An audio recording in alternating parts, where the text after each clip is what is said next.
Mesdames, Messieurs, bonsoir. Bienvenue à ce journal d'information judiciaire. Au sommaire, un accidenté privé de ses indemnités par son propre avocat. Les deux parties doivent s'expliquer au tribunal de grande instance de la Gombe. À suivre aussi cette affaire de cession des parts sociales entre deux frères indiens qui se termine mal et c'est à la cour d'appel de Kinshasa-Matete de départager les parties. Invité du journal Niandou Chabandou, il est avocat général de la République. Avec lui, nous saurons tout ou presque sur le rôle du parquet général de la République. Le parquet accusé à tort ou à raison de léthargie dans le traitement des dossiers. Voilà tout pour les titres. D'abord, cette affaire qui oppose Alphonse Massamba Loussala à son ancien avocat, maître Obed Kayembe. Les deux parties se disputent les indemnités payées par la SONAS au sinistré Alphonse Massamba après un accident de circulation, 12 500 $ et plus de 2 millions de francs congolais que la victime déclare n'avoir pas touché. Reportage Thérèse Massengo et Gianni Moueme. Il s'appelle Massamba Makinga Loussala Alphonse, victime d'un accident causé par un véhicule d'une société brassicole depuis 1994.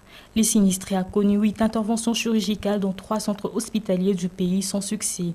Massamba Alphonse intente une action contre la société qui accepte de lui payer ses indemnités via la SONAS.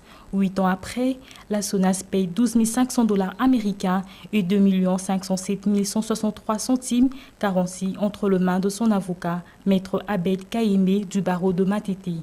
Selon le sinistré, l'avocat aurait perçu les indemnités pour le compte de son client sans le lui verser.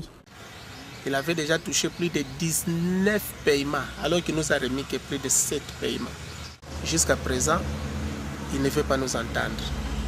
À cet état que moi je suis arrivé, universitaire de formation. Comment il m'a vraiment foutu dans la merde. C'est un véritable coulon en toge. On l'a fait arrêter, il a accepté de me payer. Jusqu'à présent, il ne veut pas. Il dit, les loups ne se mangent pas entre eux. Ne fondez pas, ils ne sont alignés. Le dossier est fixé au 23 avril prochain au tribunal de grande instance de la Gombe. Le journal d'information judiciaire a tenté en vain de contacter maître Obed Kayembe. D'abord, il a accepté d'accorder une interview à nos reporters à qui il a fixé rendez-vous à Mbinza Pigeon avant de se rétracter et de nous demander de contacter son avocat. Je vous propose de suivre cet échange téléphonique entre maître Kayembe et notre rédaction. L'avocat reconnaît avoir perçu ses indemnités dont une partie d'argent a été utilisée pour faire accélérer le dossier. Suivez plutôt.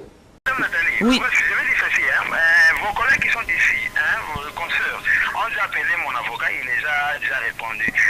Sur les 12 000 et 2 millions, l'avocat a droit à ses honoraires, oui ou non? Oui, vous avez raison. Bon, lorsqu'on déduit les honoraires de l'avocat, il lui reste une somme, non? Pour lui. Ok.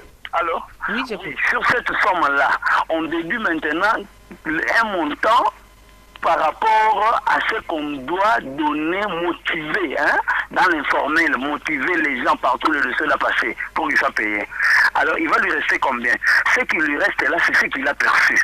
Lui, vous dites que vous avez pris cet argent pour motiver les juges ou bien les gens de la SONAS? J'ai dit ceci, j'ai dit ceci. Tout ça, je vais vous amener ça sur papier, Je vais vous amener ça sur papier avec les chiffres bien déterminés, sur papier demain lors de notre droit de réponse. Madame, ça va, Ok, j'ai compris. Mais moi, je voulais seulement savoir, parce que vous avez parlé de motivation, alors si ce sont les juges ou bien les gens de la SONAS qui ont reçu? Tout ça, toutes ces précisions-là demain. Direction la cour d'appel de Kinshasa-Matete où deux frères d'origine indienne sont obligés de s'expliquer devant les juges.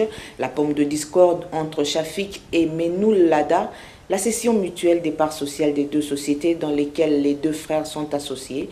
Pour en savoir plus, je vous propose de suivre ce reportage de Freddy Mansois, Dieudonné Moupepe et Georges Gano.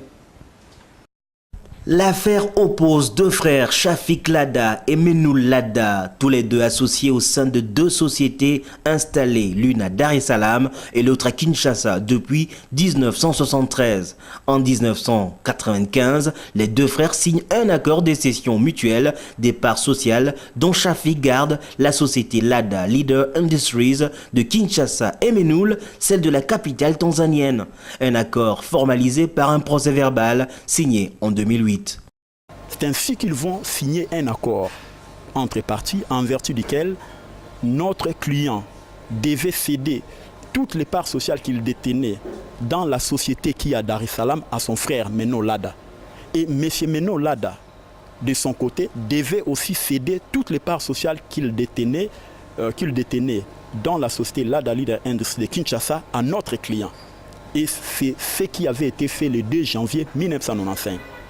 Mais, en vue de se conformer à la législation congolaise en matière de société, parce qu'à l'époque, le Congo n'étant pas encore membre de l'OHADA, les sociétés unipersonnelles